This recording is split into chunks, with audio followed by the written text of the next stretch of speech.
नमस्कार शेतकरी बांधवांनो, साधा बळा शेतकरी या चॅनलवरती तुमचे स्वागत आहे. आज प्रत्येकाला माहिती आहे की पेरूचे रेट ऑगस्ट महिन्यामध्ये पेरूचे रेट हे 90 आणि 100 रुपयापर्यंत टेकले आहेत. तैवान पेरूचे रेट. आणि आपल्यासोबत गेल्या वर्षी ज्यांची आपण मुलाखत घेतली होती शरद अनबुले आहेत, ज्यांचा पेरू गेल्या वर्षी 10 रुपये 7 रुपये आणि 15 रुपये या रेटने गेला होता. त्यांना खूप सारं नुकसान झालं होतं. ते बाग काढून टाकणार होते आणि त्यांनी अर्धी बाग काढूनही टाकली होती. तर आज त्यांनी फक्त अर्धी बाग ठेवली होती. तर त्यांच्याशी आपण एक चर्चा करणार आहे. त्यांना मी काही 5 ते 6 क्वेश्चन करणार आहे, प्रश्न विचारणार आहे की ज्याने नवीन जे शेतकरी मार्केटमध्ये येणार आहेत, ज्यांना वाटतंय की आता 90-100 रुपये भाव आहे, आता मी पण लावू का, तर त्यांच्यासाठी एक थोडा अंदाज येईल, त्यांना एक रियालिटी चेक भेटेल. त्यासाठी आपण हे मदत करणार आहेत. कारण की आता युट्यूबवरती जे एक माफिया असतो तो चालू झालेला आहे शेतकऱ्यांना मोठी मोठी स्वप्न दाखवण्यासाठी. तर आज आपण एक रियालिटी चेक घेऊ, मागच्या 3 वर्षापासून त्यांचा एक्सपिरियन्स घेऊ आणि आज आपण एक रियालिटी चेक तुम्हाला सांगू इथं. ठीक आहे. तर नमस्कार काका.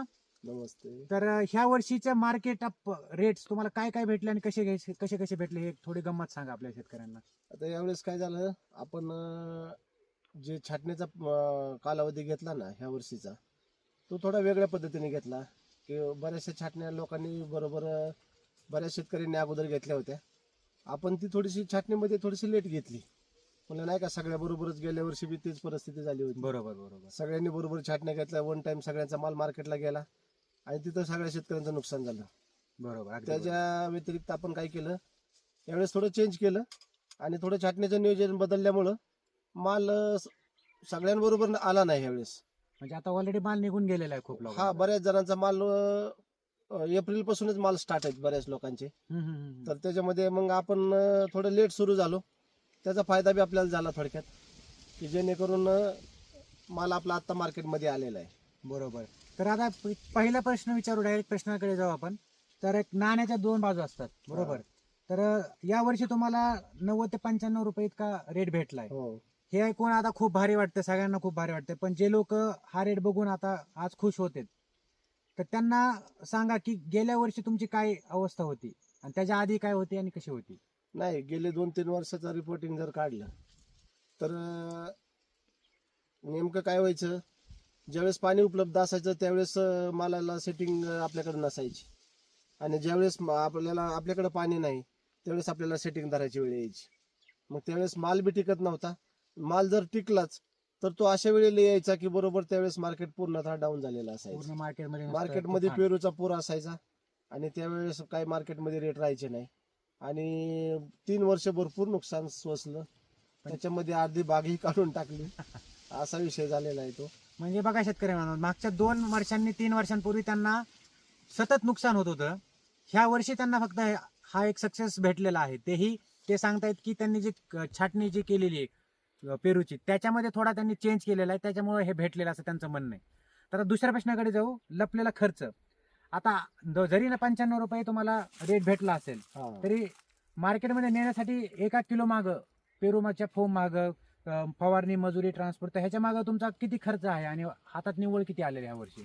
नाही, यावेळेस काय झालेलं आहे, आपण तरी साधारणतः मार्केटपर्यंत जाण्याचा खर्च, लेबर चार्जेस, खतांचे चार्जेस, जे आपण शेणखत भरतो त्याचे चार्जेस, छाटणी, याच्यावरती असणारे स्प्रे, या सगळ्यांचा विचार करता जर हे केलं तर तो खर्च साधारणतः एक 20-22 रुपयापर्यंत सरासरी जातोय तो खर्च. जातो 20-25 हो. रुपयापर्यंत. त्या पोझिशनमध्ये आपण म्हणजे एक साधारणतः 20-25 रुपये त्याच्यातून लेस जर केले तर सरासरी आपल्याला बाजारभाव आता सरासरी जर काढली तर तो एक 90-95 तो सांगायला असतो रेट समजा. बरोबर. पण रियालिटीमध्ये तो 60-65च्या मेळातच जात असतो. बरोबर. 50 ते 60 हा, रुपये म्हणजे भेटला म्हणायचं तुम्हाला. हा, ह्यावेळेस आपल्याला एक सरासरी 35 रुपयापर्यंत 35 किंवा 40 रुपयापर्यंत आपल्याला प्रॉफिट यामध्ये प्रॉफिट मध्ये भेटलेले. बरोबर. थोडक्यात. म्हणजे बघा शेतकरी बांधवांनो, एक हे असते एक जागरूक शेती आणि जागरूक शेतकरी कसा हिशोब लावतो त्यांच्या ह्याच्यात, हा त्याचा एक फरक आहे. तुम्हाला आता मार्केटमध्ये युट्यूबवरती तुम्हाला डायरेक्ट सांगतात की 90 टन माल 60 रुपये भाव, 90 टन माल 90 रुपयांनी गेला असं सांगतात, पण त्यातला खर्चही वजा करता आला पाहिजे. तर इथं त्यांना टोटल रेट जो भेटलाय तो ते स्वतः म्हणतात की 30 ते 40 हातात भेटलाय. बरोबर. हो. तर याच्यामध्ये शेतकऱ्याला गणित जमलं पाहिजे आणि आज त्यांना 30 ते 40 असा निव्वळ नफा भेटलेला प्रत्येक किलो माग. आता पुढचा एक प्रश्न आहे की आवक आणि भावाचा खेळ. म्हणजे जेव्हा तुम्हाला 95-90 भेटलाय तर त्यावेळी बागेतून किती टन माल निघाला तुमचा टोटल. हा, यावेळेस काय झालं, की फळमाशीचा प्रादुर्भाव बागेमध्ये इतका भयंकर वाढलेला आहे की जवळजवळ माझा गेल्या वेळेशी 1,30,000 फॉर्म बसला होता या बागेत गेल्या वर्षीच्या तुलनेत. ह्या वर्षी तोच फॉर्म खाली 65,000वर आलेला आहे. 65,000 आलेला. हा, त्याच्यातले बी काय झालं, नकळत छोट्या फळांमध्येच फळमाशी डंक मारून जाते ऑलरेडी. कारण पहिले काय व्हायचं, पोपटी कलरलाच फक्त फळमाशी डंक करायची, पण यावेळी छोटे फळांपासूनच डंक मारायला ते फळ लक्षात येत नाही. आणि ते फळ भरपूर गळ झालेली आहे. जवळजवळ 65,000मधून एक 10-12,000 फोम पडलेले आपले खाली. बरोबर. म्हणजे नुसतं म्हणजे फोम लावले म्हणजे तुमचा पूर्ण माल हातात येतो असंही नाहीये पेरूच्या मार्केटमध्ये. पेरूमध्ये तोही नुकसान एक असं असतं की ते साईडला काढावं लागतं. त्यामुळे ते म्हणलेत की 25 रुपये जरी खर्च झाला असेल बाकीचा, तरी फोम गळती सगळं वजा केलं तर 30 ते 40 रुपये हातामध्ये भेटलेले आहेत. तर आता शेवटच्या प्रश्नाकडे जातो. एक शेतकऱ्यांना काय खरा सल्ला देणार तुम्ही? कारण की मार्केटमध्ये आता कोणालाही वाटतं, मलाही सुद्धा वाटतंय की आता आम्ही तर बाग काढून टाकली होती, पण आता मलाही वाटतंय अरे ह्यांना तर एवढा भेटला, तर मीही आता परत लावू का बाग? काय वाटतं तुम्हाला? नाही, याच्यामध्ये असं समजायचं नाही कधीच. कारण काय झालं माहिती का, डाळिंब गेल्या 2 वर्षाचं जर रेकॉर्ड डाळिंबाचं बघितलं तर डाळिंब 300-350 रुपये पर केजी पण विकलेलं आहे. हायर सुपर क्वालिटी माल. आणि खाली लेसला जरी म्हटलं तरी ते 50 रुपयाच्या वरती विकलेलं आहे. बरोबर. मग आता जर आपण जर हायर क्वालिटीचा जर विचार केला, 300-350 रुपये किलो विकतंय, मग चला सगळ्यांनी डाळिंबच लावायचं. ते चालणार नाही. त्याच्यातली पूर्ण प्रायोगिकताच ओळखून घेतली पाहिजे. त्याच्यामध्ये पूर्णत्वाने वैचारिक दृष्टिकोनातूनच बघितलं पाहिजे की ऍक्च्युअल सगळ्या गोष्टी सारख्या होतात का. अगदी बरोबर. आणि शेतकऱ्यांनी पूर्ण जागरूकतेपणेच निर्णय घ्यायला पाहिजे. अगदी बरोबर.